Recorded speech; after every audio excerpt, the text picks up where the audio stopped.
बताया जरा। जैसे जैसे बेटा हम किसी शेल में से बाहर की तरफ आएंगे, है ना, ये क्या लिखा हुआ है, distance of electron from nucleus. Nucleus से बाहर की तरफ बेटा जैसे जैसे आ रहे हो तो वॉल्यूम बेटा क्या होगा, देखो आपको लाइन क्या दिख रही है, इंक्रीजिंग कर्व दिखाई दे रहा है बेटा आरएन, ये ग्राफ बढ़ता हुआ दिखाई दे रहा है ना बच्चों। इसका क्या मतलब है, जैसे जैसे शेल बढ़ रहा है वैसे वैसे वॉल्यूम बेटा उसका इंक्रीज कर रहा है, यस और नो? Yes sir. वॉल्यूम है ना, वॉल्यूम तो इंक्रीज कर रहा है। और दूसरा बेटा ग्राफ क्या रिप्रेजेंट कर रहा है, मैं बता रहा हूं आपको, ये साई स्क्वायर की वैल्यू बेटा क्या है, साई स्क्वायर। और साई स्क्वायर का मैंने बताया था आपको, इसको इंटेंसिटी ऑफ इलेक्ट्रॉन वेव भी बोलते हैं, प्रोबेबिलिटी डेंसिटी भी बोलते हैं। तो साई स्क्वायर की वैल्यू बेटा क्या हो रही है, देखो जैसे जैसे आप बाहर की तरफ जा रहे हो, जैसे जैसे आप बाहर की शेल की तरफ जा रहे हो, जैसे जैसे आप न्यूक्लियस से दूर होते जा रहे हो बेटा, साई स्क्वायर की वैल्यू बेटा क्या दिख रही है आपको, धीरे धीरे डिक्रीज होती नजर आ रही है मेमोरी। ठीक है बच्चों, तो ये चीज आपको दो चीजें ध्यान रखनी है यहाँ पर बेटा। इसको हम बोलते हैं, ये जो मैंने प्लॉट किया है इसको बोलते हैं रेडियल प्रोबेबिलिटी फंक्शन। ये ग्राफ है बेटा इस तरीके से, और ये ग्राफ ये दिखा रहा है आपको दो चीजें, एक तो साई स्क्वायर की वैल्यू, साई स्क्वायर की वैल्यू बेटा क्या हो रही है, डिक्रीज कर रही है, psi square decrease if r increases. अगर डिस्टेंस बेटा बढ़ा रहे हो तो क्या हो रहा है, अगर आप इंक्रीज कर रहे हो आर की वैल्यू को, तो साई स्क्वायर की वैल्यू बेटा क्या हो रही है, डिक्रीज कर रही है ना। और वॉल्यूम इंक्रीज कर रहा है, वॉल्यूम इंक्रीजेस, ठीक है, विद इंक्रीज इन आर। बोलो बेटा, सिंपल सी चीजें समझ में आ गई, कोई बहुत इसमें दिमाग लगाने की ज्यादा कोई बात नहीं है, एक बार बस आप समझ लो ग्राफ को।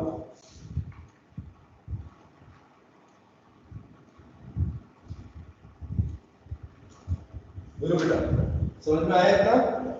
इसको बोलते हैं रेडियल प्रोबेबिलिटी फंक्शन, यानी किसी रेडियस के अलोंग अगर बेटा हम देखें उसमें प्रोबेबिलिटी की वैल्यू क्या हो रही है, तो इस तरीके से देख सकते हैं। ठीक है बच्चों, आ गया समझ में, बताओ जरा। Yes sir. सिंपल सा एक चीज है। चलो ये बेटा ये मटेरियल्स का भी यूज करेंगे, आप जो नोट्स का पूछ रहे हो ये मैं कल बताऊंगा। हाँ ये रहे तीन फॉर्मूले बेटा हैं यहाँ पर, देखो बच्चों इसके अंदर दे रखे हैं आपको, मैं लिखवा देता हूँ बोर्ड पर। अगर आपको बेटा टोटल नोड्स की संख्या निकालनी होती है किसी भी ऑर्बिटल के अंदर, तो उसका फॉर्मूला होता है n-1। अगर टोटल नंबर ऑफ नोड्स निकालने होते हैं तो ये फॉर्मूला होता है n-1 total number of nodes. Total number of nodes अगर निकालने होंगे तो बेटा इसकी वैल्यू होगी n-1, यानी प्रिंसिपल क्वांटम नंबर में से बेटा एक माइनस कर दो। ठीक है, उसके बाद एक चीज होती है, आप पूछ रहे थे सर एंगुलर नोड्स कैसे निकालते हैं, तो एंगुलर नोड्स का बेटा फॉर्मूला होता है, एंगुलर नोड्स की वैल्यू निकाल सकते हैं l के बराबर होगी। इसके बराबर बेटा जो l है magnetic quantum sorry azimuthal quantum number है उसके बराबर है। और तीसरा बेटा होता है radial quantum number, radial not sorry radial not का बेटा फॉर्मूला n-l-1, ये फॉर्मूला बेटा दे रखा है। सर दिख नहीं रहा है, सर दिख नहीं रहा है, कर देता हूं, कैमरे को चेक कर रहा हूं। तो ये बेटा तीनों फॉर्मूले सभी बच्चे बोर्ड पे से नोट डाउन कर लें, या फिर मैं आपको स्क्रीनशॉट भेजूंगा तो उसमें आप बेटा नोट कर लेना। ठीक है, देखो तो तीनों चीजें लिखी हुई हैं। अगर एग्जाम में डायरेक्ट क्वेश्चन ऐसे आ जाए, टोटल नंबर ऑफ नोड्स निकालने बेटा किसी ऑर्बिटल के अंदर, तो क्या करोगे, प्रिंसिपल क्वांटम नंबर की वैल्यू में से 1 सब्ट्रैक्ट कर देना, और एंगुलर नोड निकालने हो तो l के बराबर हो जाएगा बेटा, और रेडियल नोड निकालने में तो n-l-1 दिख रहा है बच्चों। तो जैसे मान लो अगर आप किसी p ऑर्बिटल की बात कर रहे हो बेटा, अगर मान लो आप 3s ऑर्बिटल की बात कर रहे हो तो टोटल कितने नोड हो जाएंगे बेटा इसमें, अगर 3s ऑर्बिटल की बात कर रहे हैं, 3p ऑर्बिटल की बात कर रहे हैं तो इसमें 2 हां बेटा टोटल नोड तो हो गए 2 हो गए, है ना। उसमें से बेटा एक एंगुलर नोड के बराबर होगा l की वैल्यू 2, अब l की वैल्यू अगर 2 हो जाएगी तो रेडियल कितने रह जाएंगे, है परीक्षित?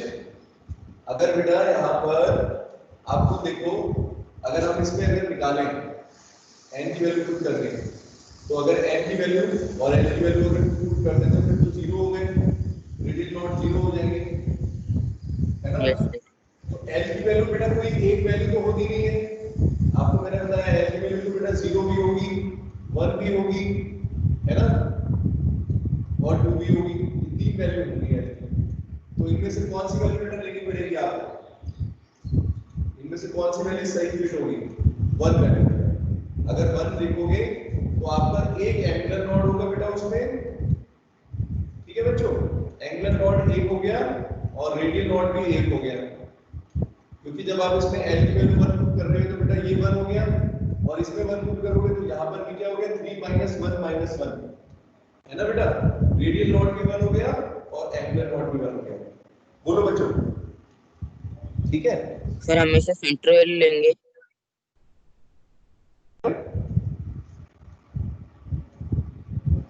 क्या हुआ? Total number of node sir कितने हो? सेंटर वैल्यू लेंगे। क्या कह रहे हो? सर हमेशा एल में जो सेंट्रल वैल्यू है वो लेंगे। अच्छा, सेंटर में नहीं, नहीं ऐसा कुछ नहीं है बेटा, देखो मेरी बात सुनो, वैल्यू तो बेटा तीनों ही है, वैल्यू तो तीनों ही है, लेकिन ये डिपेंड करेगा बेटा कौन से शेल की बात कर रहे हैं, उसके अकॉर्डिंग हमें देखना पड़ेगा, जिससे हमारा मतलब करेक्ट आंसर निकल जाए। जैसे मान लो तीनों वैल्यू है, अगर आप बेटा अगर यहाँ 0 लेते, सुनो, अगर आप यहाँ पर 0 लेते हो तो एंगुलर नॉट 0 हो गया, ठीक है, एंगुलर नॉट की वैल्यू 0 हो गई ना, तो अगर आप 0 पुट करोगे तो फिर दोनों के दोनों इसका मतलब क्या है, रेडियल नॉट हो जाएंगे। यहाँ पर अगर 0 पुट करोगे तो 3 - 1 2 हो जाएगा, ठीक है?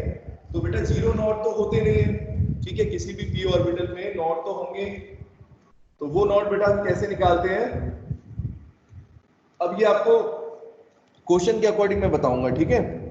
अभी ऐसा कुछ दिया नहीं है कि नॉट्स कैसे हैं, एक जनरल फॉर्मूला आपको दे दिया मैंने, जैसे p का कोई एग्जांपल होगा, रुको, ये क्वेश्चंस आते हैं तो कुछ क्वेश्चंस दे रखे हैं ऐसे, given the number of sets,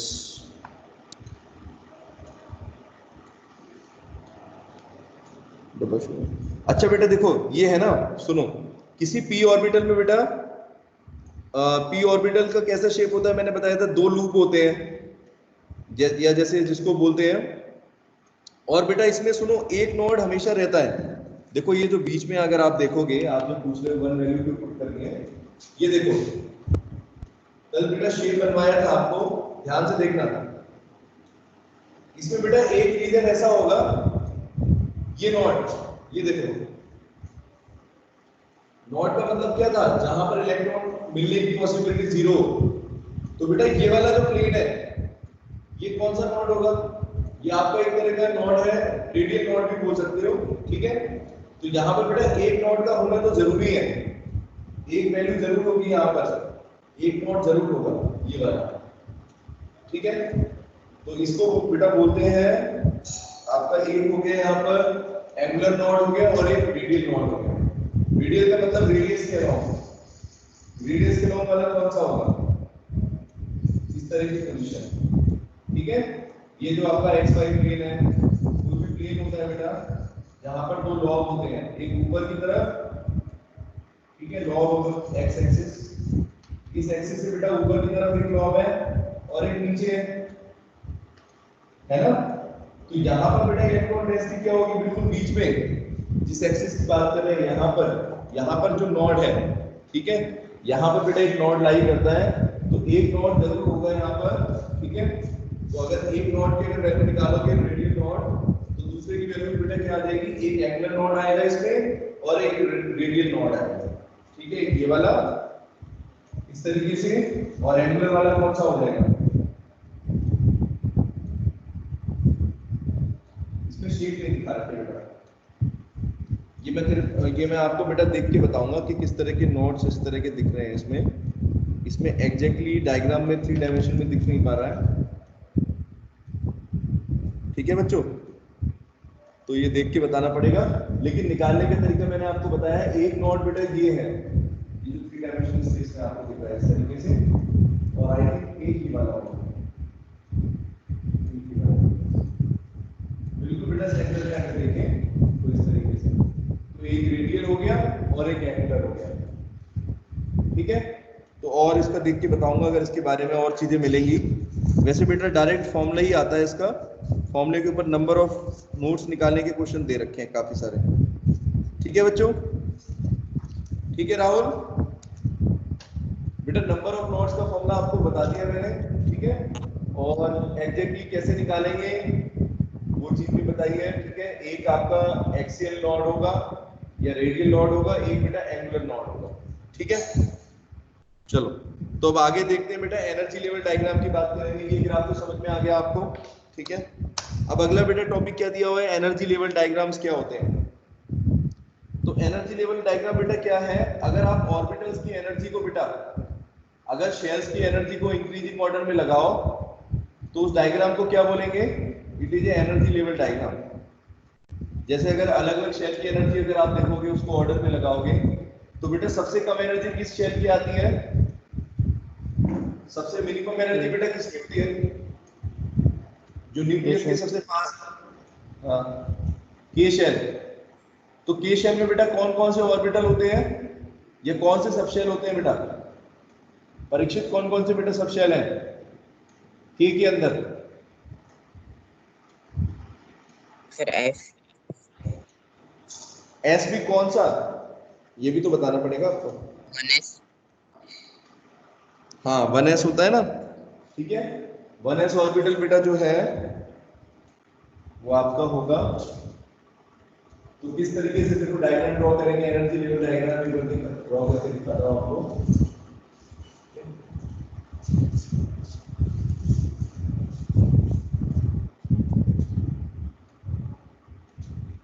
अलग अलग शेल की बेटा अलग अलग एनर्जी होगी, सबसे कम जो होगी वो के शेल की एनर्जी है, फिर एल इस तरीके से बढ़ती चली जाती है बच्चों। तो देखो उसको हम कैसे ड्रॉ करेंगे ऑर्बिटल के साथ, देखो इस तरीके का डायग्राम ड्रॉ करेंगे बेटा। ये देखो सबसे पहले बेटा सबसे नीचे वाला, ठीक है, यहां पर मैं लिख रहा हूं एनर्जी, एनर्जी लेवल डायग्राम बेटा, एनर्जी ऊपर की तरफ बढ़ रही है, ठीक है बच्चों। तो सबसे पहला शेल जो है बेटा के शेल, तो के शेल के अंदर बेटा कौन सा शेल है, के शेल के अंदर 1s शेल होता है, सब शेल खाली एक ही सब शेल होता है बेटा 1s, बोलो। सेकंड क्या होगा, यस सर। सेकंड के अंदर बेटा जाते हो तो क्या दिखेगा आपको, सबसे पहले तो 2s आता है, फिर उसके बाद बेटा 2p, और 2p के अंदर कितने ऑर्बिटल होते हैं, 2p के अंदर कितने होते हैं, 3 ऑर्बिटल्स हैं। इसी तरीके से नेक्स्ट पर जाओगे, इससे वाला ऊपर बेटा 3s, 3s में भी एक ही ऑर्बिटल होगा खाली 3s सबशेल के अंदर, फिर 3p के अंदर बेटा 3 ऑर्बिटल आ जाएंगे यहाँ पर, और हर एक ऑर्बिटल के अंदर बताया था 2 इलेक्ट्रॉन होते हैं बेटा, ये भी याद रखना। और बेटा तीसरे वाले में एक और, जैसे जैसे आपको कल मैंने बेटा करके दिखाया था कि जैसे जैसे शेल्स बढ़ रहे हैं बेटा उसमें सबशेल्स बढ़ते चले जा रहे हैं बच्चों, बोलो नंबर ऑफ सबशेल्स, क्योंकि क्या होते हैं L = n-1 होते हैं, तो नंबर ऑफ सबशेल बेटा बढ़ रहे हैं, है ना। पहले वाले के शेल के अंदर ये के शेल है, ये के शेल है बेटा, फिर उसके बाद L, फिर M, बोलो बच्चों सही है ना। 3D भी आ गया इसमें, D के अंदर बेटा कितने ऑर्बिटल हैं, D के अंदर कितने हैं, 5 ऑर्बिटल आ गए, ठीक है। इससे ऊपर वाला शेल बेटा देखो कैसा दिखेगा आपको, ऊपर वाले में देखो क्या क्या आ जाएगा। सबसे पहले तो बेटा इसमें 4s होगा, 4s के अंदर एक ऑर्बिटल आ गया, फिर बेटा क्या होगा 4p, 4p के अंदर कितने ऑर्बिटल, 3 ऑर्बिटल, बोलो। Yes sir. और यहाँ पर 4f, है ना बच्चों, समझ में आ रहा है सबको किस तरीके से एनर्जी लेवल बेटा बढ़ रहे हैं। देखो सभी बच्चे, के शेल के अंदर खाली एक शेल, फिर 2 आ गए इसके अंदर शेल, फिर उनके अंदर अलग अलग ऑर्बिटल्स भी दिख रहे हैं। ऑर्बिटल को डॉट से रिप्रेजेंट कर रहा हूं बेटा, ऑर्बिटल को मैं डॉट से कर रहा हूं। एफ के अंदर कितने होते हैं, 7 हो गए, दिख रहा है बेटा सबको, बोर्ड पर डायग्राम यस सर। दिख रहा है ना?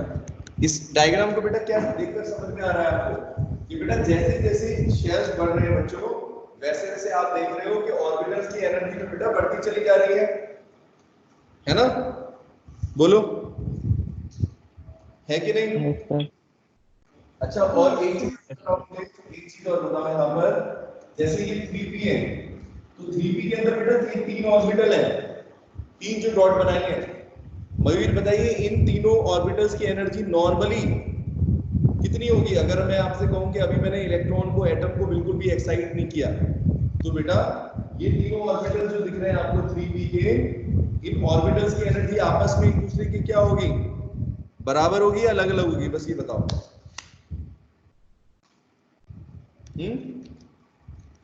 कैसे ऑर्बिटल होंगे ये? बोलो, कैसे हैं बेटा ये तीनों क्या कहलाएंगे? इन तीनों को क्या बोलते हैं? Degenerate orbitals. अरे बोलो बेटा, जिनकी एनर्जी सेम होती है, होते हैं नहीं होते? बोलो बेटा। यस। इसी तरीके से अगर 3d ऑर्बिटल की बात करोगे तो इसमें भी बेटा जो 5 इलेक्ट्रॉन है, 5 ऑर्बिटल है, सॉरी, ये पांचों ऑर्बिटल की बेटा एनर्जी क्या होगी? ये भी बराबर होगी।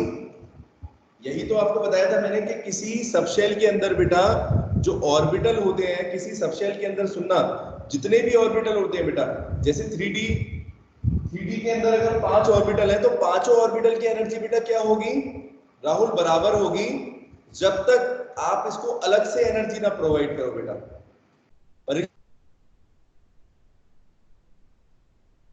करोगे इलेक्ट्रॉन को इसके अंदर, तब तक ये ऑर्बिटल की एनर्जी बेटा क्या होगी? बोलो, बराबर होगी। और इस तरह के ऑर्बिटल्स को बेटा क्या बोलते हैं? इस तरह के ऑर्बिटल्स को क्या बोलते हैं बच्चों? Degenerate orbitals.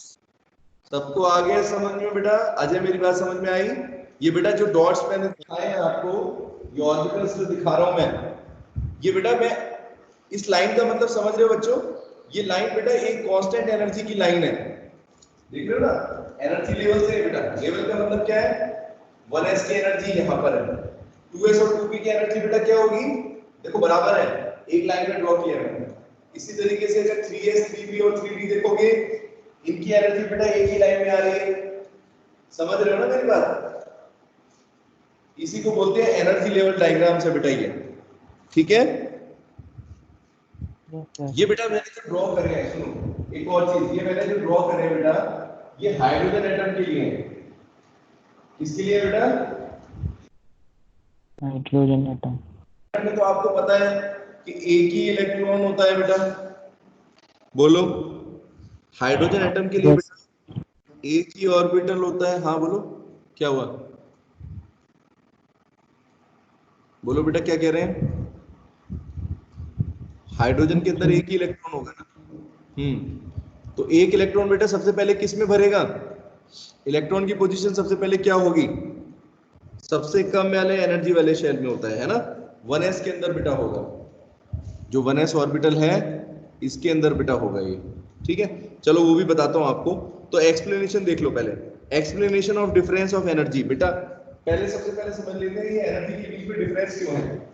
तो टॉपिक का नाम है explanation of difference in energy. हर एक ऑर्बिटल की एनर्जी बेटा अलग अलग क्यों दिख रही है यहाँ पर? जैसे 4s ऑर्बिटल की एनर्जी बेटा 3s से अलग है ना? तो ऐसा क्यों है? तो explanation of difference in energy, ऐसा क्यों से होता है? Explanation of difference in energy,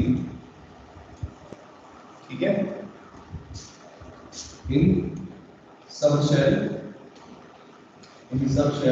of multi electron atom, multi electron atoms के अंदर डिफरेंस क्यों होता है? तो बेटा यहां पर आपको मैंने जो डायग्राम दिखाया बच्चों, ये किसके लिए है? क्या लिखा है मैंने? खाली बेटा हाइड्रोजन एटम के लिए लिखा है मैंने।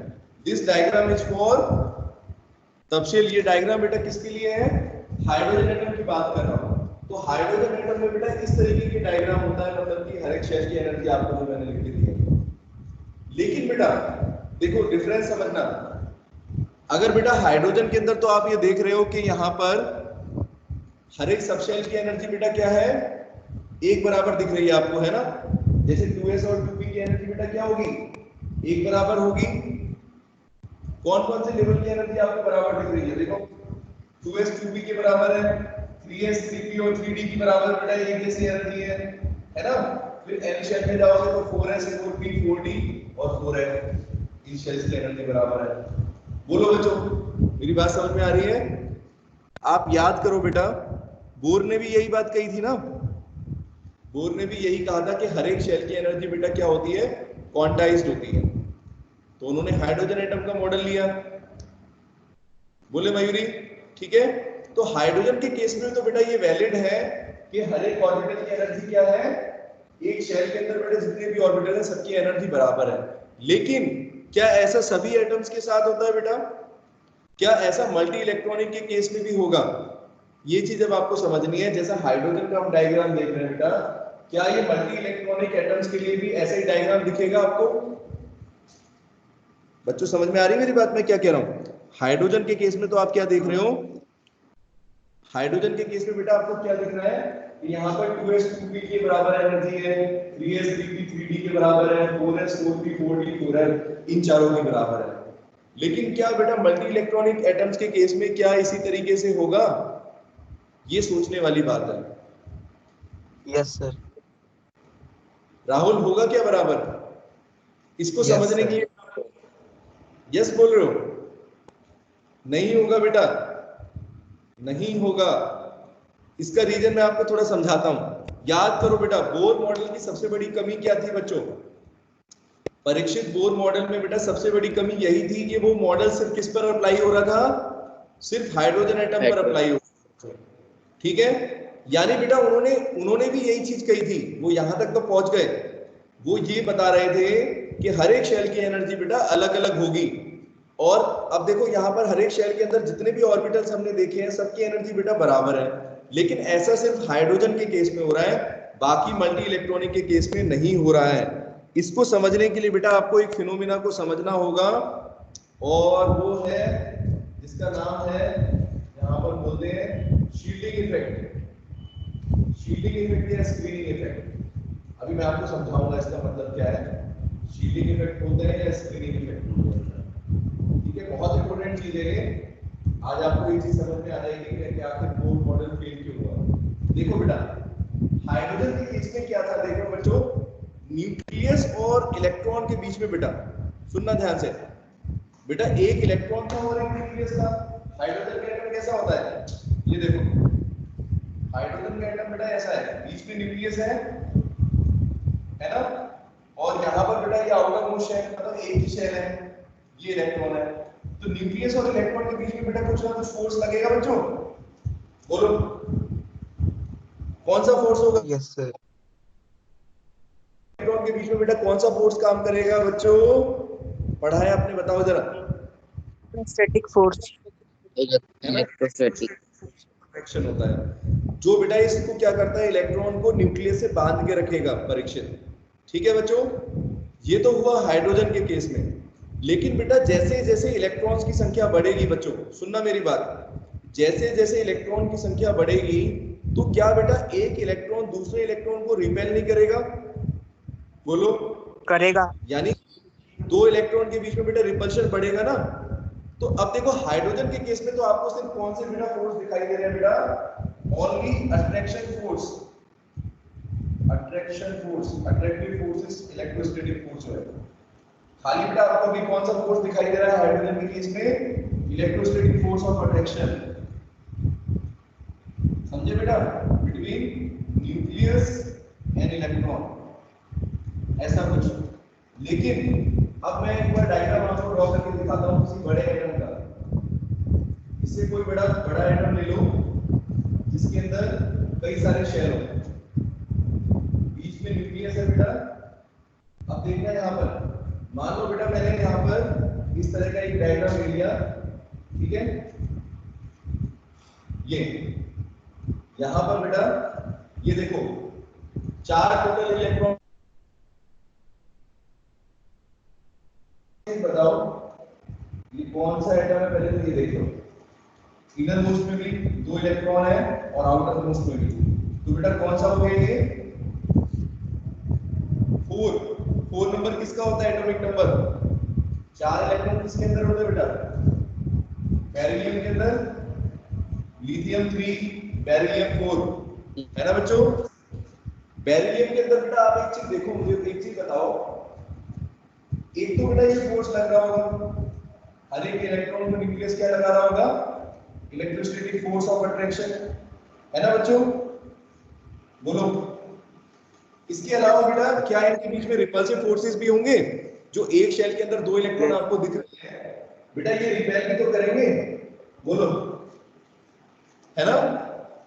जो बेटा ये रिपेल कर रहे हैं इलेक्ट्रॉन्स, उसका असर बेटा ये होगा कि जो हाइड्रोजन के अंदर आप देख रहे थे ना कि किसी शेल के अंदर जो ऑर्बिटल्स थे बेटा, उनकी एनर्जी एक जैसी जो देख रहे थे, अभी बेटा क्या होगा, उनकी एनर्जी बराबर नहीं रहेगी बच्चों। समझ रहे मेरी बात? Because of additional forces. देखो क्या लिखा है नोट्स के अंदर, in case of hydrogen only force of attraction.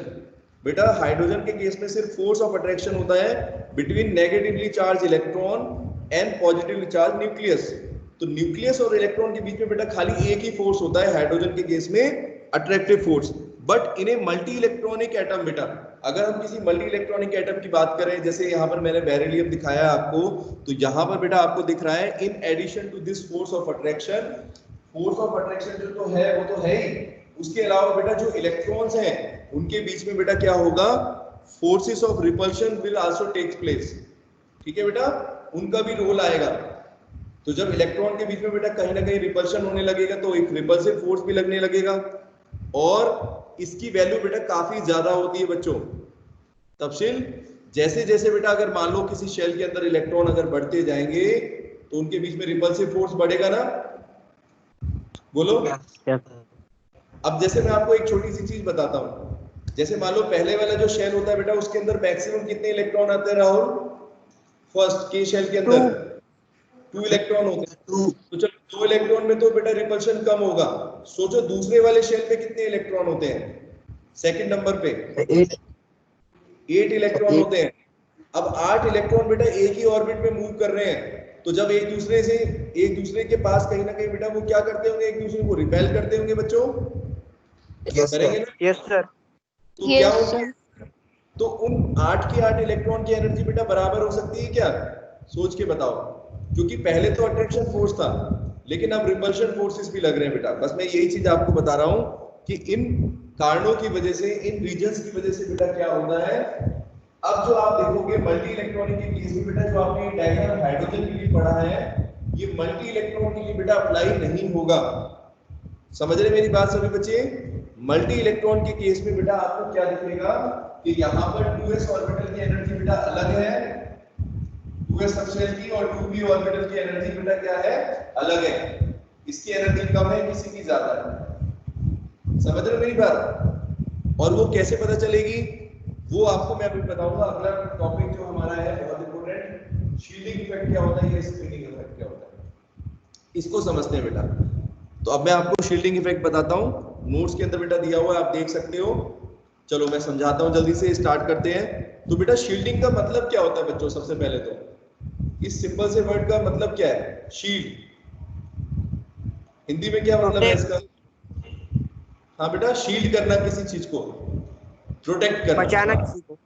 बचाना। गुड, वेरी गुड बेटा, बचाना। तो अभी आप किसको किससे बचा रहे हो यहाँ पर? सुनना, जैसे बेटा न्यूक्लियस है, अब न्यूक्लियस तो बेटा अपनी तरफ से तो ईमानदार है। सुनना, न्यूक्लियस बेटा अपनी तरफ से तो ईमानदार है। न्यूक्लियस हर एक इलेक्ट्रॉन पर बेटा अपनी तरफ से बराबर फोर्स लगाना चाहता है, लेकिन क्या बेटा न्यूक्लियस सब पर बराबर फोर्स लगा पाएगा? क्या एक न्यूक्लियस सब पर बराबर फोर्स लगा पाएगा? एक बार डायग्राम में समझने की कोशिश करना। ये बेटा न्यूक्लियस बीच में है, अभी इसके पास में जो इलेक्ट्रॉन होगा बेटा, इसके पास में जो इलेक्ट्रॉन होगा उस पर तो ये लगा सकता है पूरी तरह से फोर्स, लेकिन बेटा यहाँ पर जो दूर वाले इलेक्ट्रॉन्स हैं, यानी आप बोलो आउटर मोस्ट इलेक्ट्रॉन बेटा जो है, वहां तक पहुंचते पहुंचते न्यूक्लियस की एनर्जी बेटा क्या हो जाएगी, या न्यूक्लियस का फोर्स क्या हो जाएगा, कम हो जाएगा बच्चों, है ना मयूरी, कम हो जाएगा। कौन बचा रहा है Yes, इसको, sir. इसकी वैल्यू को कौन कम कर रहा है, न्यूक्लियस तो अपनी तरफ से पूरा फोर्स लगा रहा है, लेकिन परेशान कौन कर रहा है बीच में, इलेक्ट्रॉन्स। कौन से वाले इलेक्ट्रॉन बेटा, हाँ सही बोल रहे हो, जो इनर शेल के बेटा इलेक्ट्रॉन है वो एक तरीके से क्या करेंगे, न्यूक्लियस की फोर्स को पूरी तरीके से बाहर वाले इलेक्ट्रॉन्स पर अप्लाई नहीं होने देंगे बेटा, उसको क्या कर देंगे, बचा लेंगे, शील्ड कर लेंगे, बाहर वाले इलेक्ट्रॉन तक बेटा एनर्जी नहीं पहुंचने देंगे। समझ रहे मेरी बात, जो न्यूक्लियस अपना फोर्स लगा रहा है उसको बेटा अंदर वाले इलेक्ट्रॉन पहले आ जाएंगे बीच में, ये देखो यहाँ पर रोकने की कोशिश करेंगे, समझ रहे हो मेरी बात, तो इस वाले इलेक्ट्रॉन Yes, sir. इस वाले इलेक्ट्रॉन के ऊपर बहुत कम फोर्स लग पाएगा, बचा लेंगे उसको, ठीक है। इसीलिए मैंने बार बार ये चीज कही है बेटा, ये चीज मैंने बार बार बोली है ना कि जो सबसे अंदर का जो शेल होता है बेटा उस पर न्यूक्लियस सबसे ज्यादा फोर्स लगाता है, ठीक है, यानी एक तरीके से बेटा न्यूक्लियस उसको आसानी से बांध कर रखता है, ठीक है ना परीक्षित। और बेटा जो बाहर वाला शेल है उसके इलेक्ट्रॉन को न्यूक्लियस एक तरीके से पूरी तरह से कंट्रोल नहीं कर पाएगा, जितना उसको करना चाहिए वो नहीं कर पाएगा परीक्षित, ठीक है, क्योंकि किस इफेक्ट की वजह से बेटा, जिसको बोलते हैं शील्डिंग इफेक्ट, ठीक है। इसको एक और एग्जांपल से भी समझ सकते हो, जैसे मान लो हमारे बेटा गवर्नमेंट की कोई भी स्कीम होती है, गवर्नमेंट गरीबों के लिए मान लो सपोज कोई स्कीम चलाना चाहती है कि हर एक गरीब को घर मिल जाए, हर एक गरीब को एक मतलब कुछ भी मतलब एक तरीके से जैसे गैस कनेक्शन मिल जाए, तो बेटा वो गरीबों तक पहुंचता तो है ना परीक्षित, आज के टाइम में पहुंच रहा है बेटा, लेकिन क्या होगा, क्योंकि वहां पर अवेयरनेस नहीं है लोगों के बीच में बेटा, क्योंकि किसी गरीब को थोड़ी पता है कि उसको क्या क्या फैसिलिटी मिल रही है, तो बेटा बीच में क्या होते हैं, गवर्नमेंट के ऑफिसर्स होते हैं, जो ये इलेक्ट्रॉन्स हैं, ये इलेक्ट्रॉन जिस तरीके से बेटा एनर्जी को रोक रहे हैं, बिल्कुल उसी तरीके से स्कीम का भी फायदा बेटा गरीबों तक पूरी तरीके से नहीं पहुंचता है ना। अगर पहुंच जाएगा तो सारे गरीब हम नॉर्मली नहीं हो जाएंगे, बिलो पॉवर्टी लाइन से ऊपर आ जाएंगे सारे, क्यों तरुण?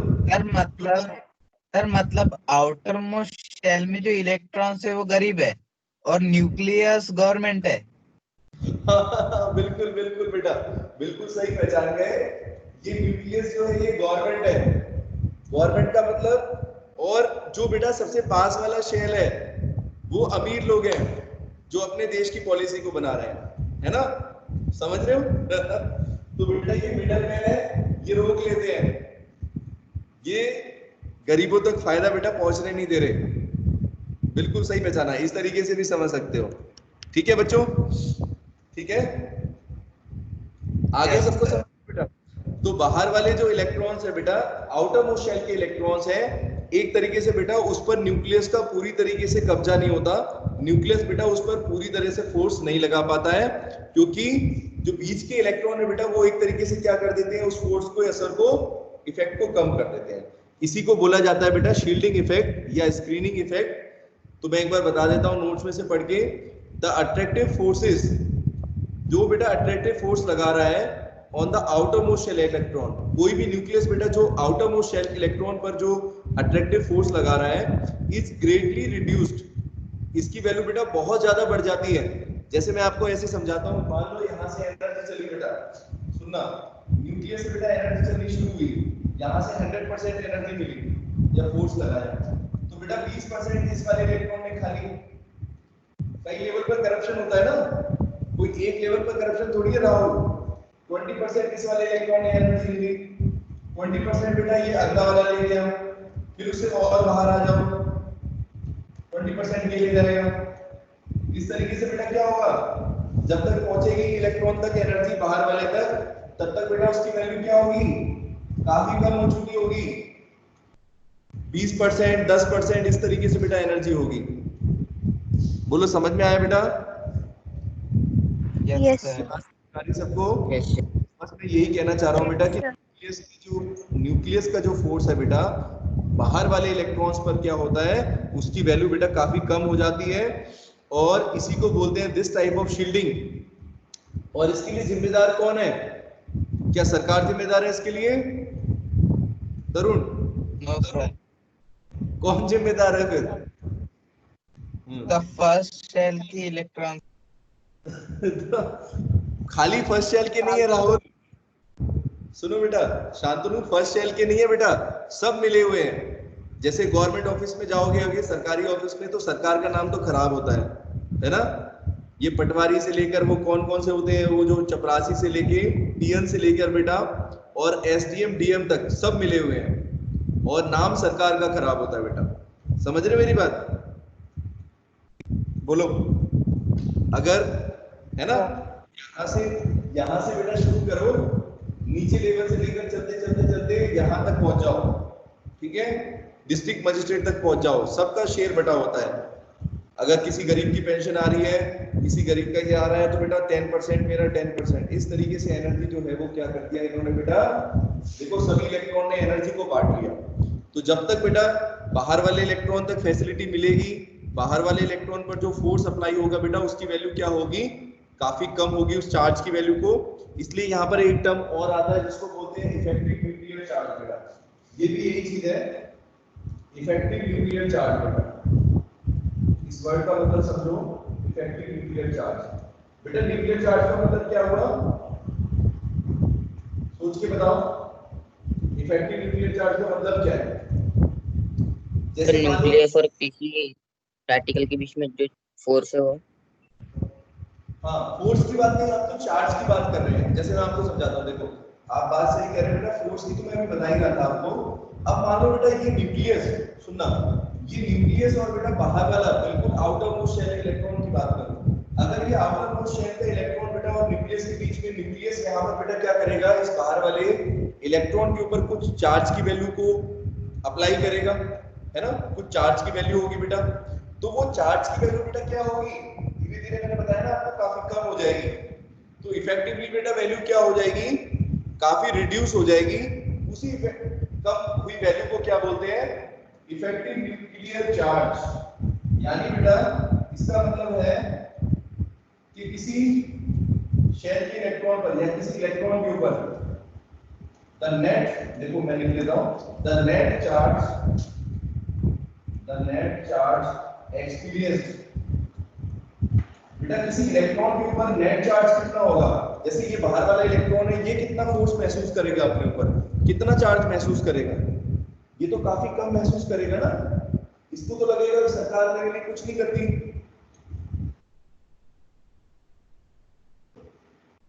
ये कौन से हैं लोग, ये वो लोग हैं जहां तक एनर्जी पहुंच नहीं पा रही, ठीक है, या पहुंच रही है तो बहुत कम पहुंच रही है। तो ये तो बेटा क्या मानते हैं कि न्यूक्लियस की बेटा मेरे पास कोई वैल्यू नहीं आ रही, बहुत कम वैल्यू आ रही है ना।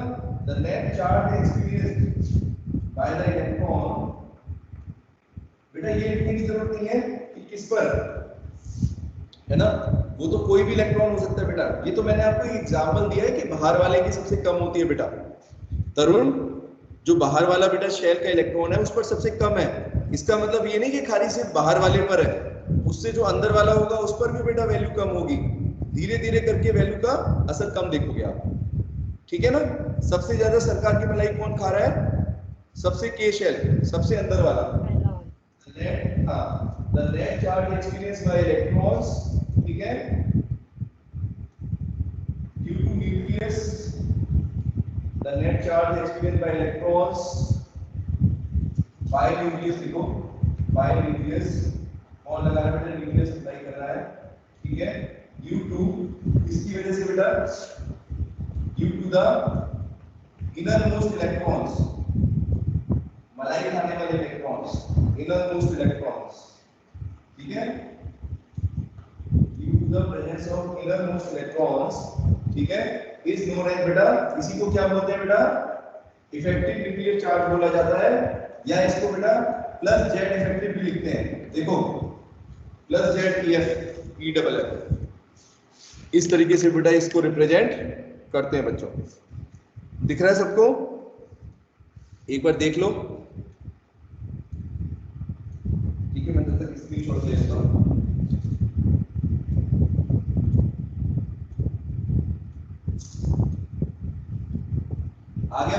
समझ में इफेक्टिव न्यूक्लियर चार्ज का मीनिंग क्या हुआ और शील्डिंग इफेक्ट का मतलब क्या हुआ, बोलो। ये बेटा काफी इंपॉर्टेंट है पूरी केमिस्ट्री में। जब तक आप पढ़ोगे, जब तक बेटा आप प्रॉपर्टी पढ़ोगे केमिस्ट्री में हर एक एलिमेंट की, तो आप उसमें यही देखोगे कि इस शील्डिंग इफेक्ट का असर आपको हर जगह दिखाई देगा। ठीक है बच्चों, इसीलिए कह रहा हूं उसको ध्यान से पढ़ लो, समझ लो इसको, इसका काफी यूज होगा।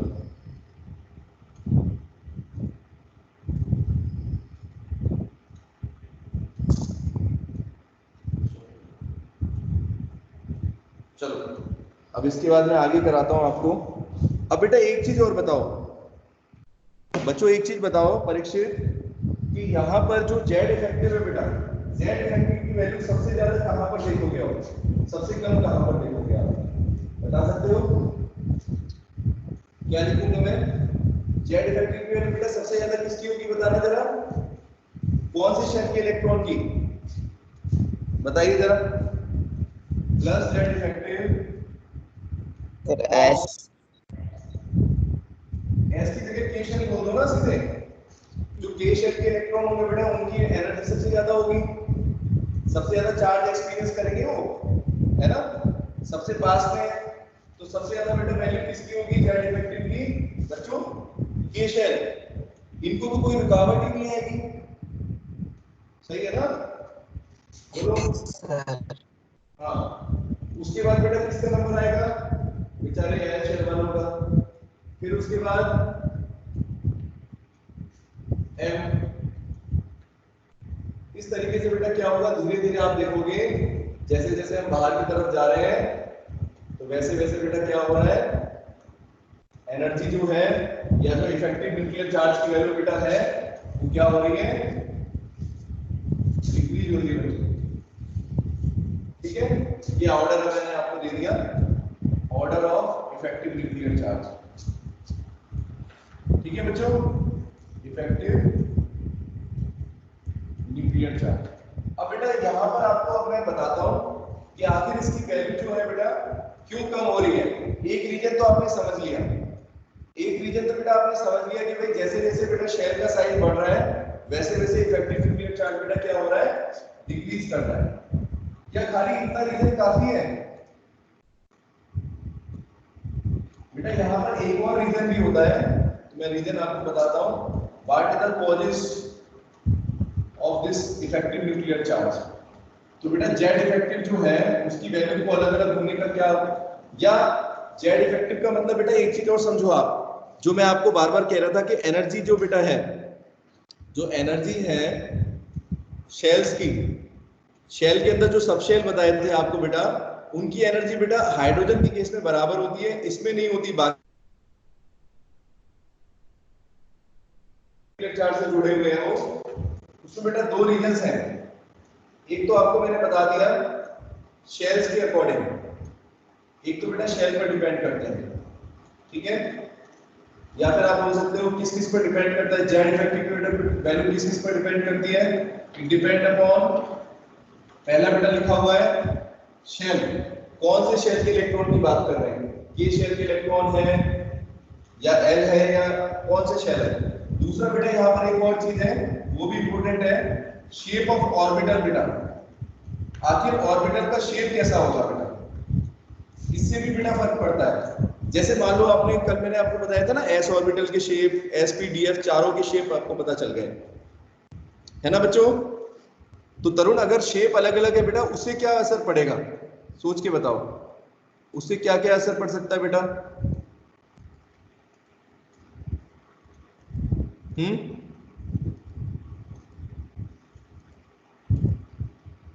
क्या असर पड़ेगा बेटा साक्षी?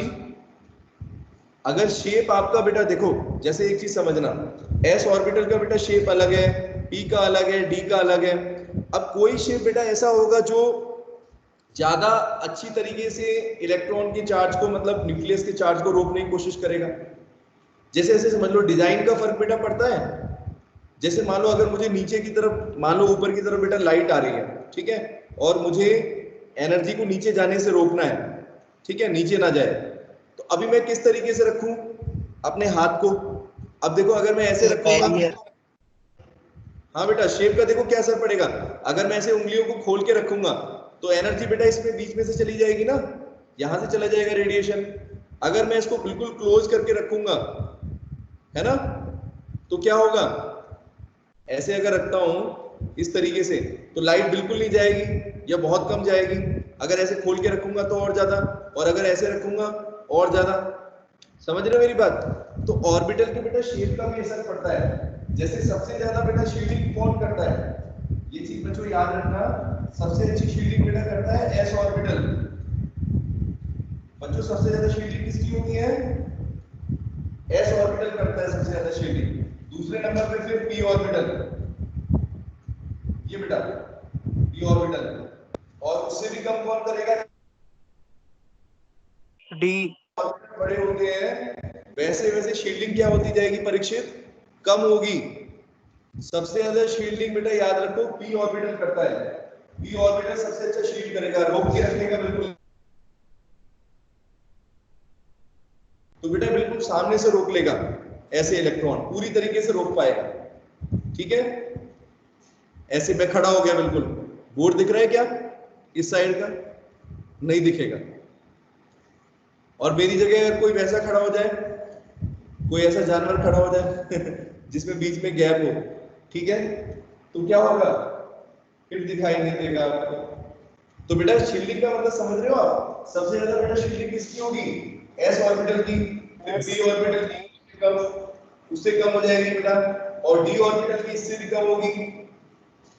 जो जितना खुला खुला रहेगा, जो बेटा जितना खुला खुला होता है उतना ही ज्यादा वो आसानी से इलेक्ट्रॉन मतलब फोर्स को जाने देगा, शील्डिंग कम करेगा बेटा वो, है ना। और जब कम शील्डिंग करेगा तो क्या होगा, बाहर वाले इलेक्ट्रॉन तक आसानी से एनर्जी चली जाएगी बच्चों। तो इसका बेटा बहुत बड़ा असर पड़ता है। तो इसका क्या मतलब लिखा है मैंने, S orbital because spherical in shape shields electron more effectively बेटा। ठीक है, तो एस ऑर्बिटल जो है बेटा वो ज्यादा अच्छी तरीके से शील्ड कर पाएगा पी ऑर्बिटल से कंपैरेटिवली, और पी वाला बेटा डी से ज्यादा अच्छा करेगा और डी वाला एफ से। समझ गए? सबसे ज्यादा शील्डिंग किसकी होती है, लिख देता हूं यहां पर, shielding of order of shielding लिख देता हूं, ऑर्डर ऑफ शील्डिंग। सबसे ज्यादा बेटा शील्डिंग कौन करता है, सबसे बेटर इफेक्टिव शील्डिंग है बेटा एस ऑर्बिटल की, उसके बाद पी की, उसके बाद डी और फिर एफ। ठीक है बच्चों, समझ में आ गई? Yes sir. आज बेटा इतने ही पढ़ते हैं, आज आपको काफी चीजें मैंने बता दी हैं। कल के लिए बेटा मैंने रखा है, कल 2-3 दिन के अंदर ये चैप्टर पूरा ही हो जाएगा आई थिंक। बस ये यहाँ पर रह गया, आपके 3 प्रिंसिपल रह गए।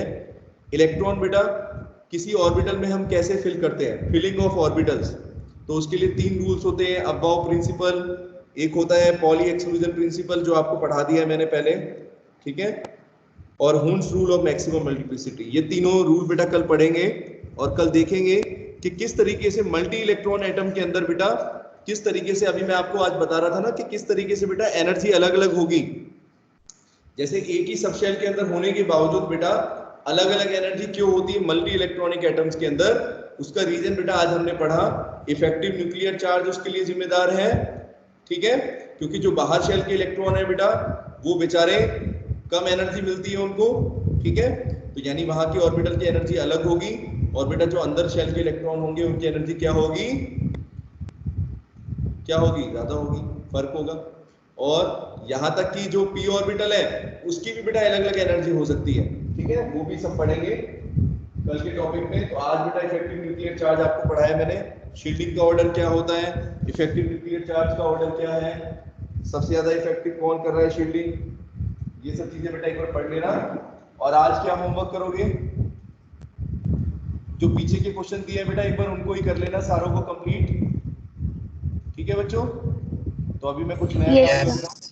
और नोट्स बेटा सभी बच्चों के कंप्लीट, चैप्टर 2 के नोट्स बेटा सभी को कंप्लीट करके अपलोड कर देने हैं, ठीक है, टीम्स ऐप के ऊपर कर देना या व्हाट्सएप पर। 1-2 दिन के अंदर बेटा ये चैप्टर कंप्लीट हो जाएगा, कल आपका कंप्लीट हो जाएगी थ्योरी, ठीक है बच्चों। Okay bye, take care. Bye sir.